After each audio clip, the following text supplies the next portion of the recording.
Hello, I'm Val. This is Uptown Swing, solo jazz improvisation. We started with just fancy walking. Slow, slow, slow. You could do some quicks there. You can triple step, you can kick step, whatever you want to do. Just do it to music and keep doing it. So it's all very flowy, it continues, and all of that. Then we added 4 moves.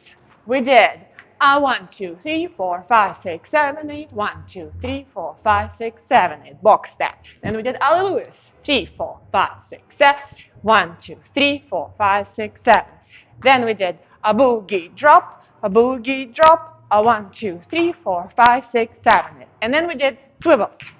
4, 5, 6, 7, 8. So with those 4 moves, we brought back our walking, and then inside of this walking, we would sometimes go boogie drop, a boogie drop, boom, bam, ha, ha, ha. So you would kind of throw in those moves while continuing to move and not worrying too much about like this move, that next move, so it's not separate, it's all kind of flowy.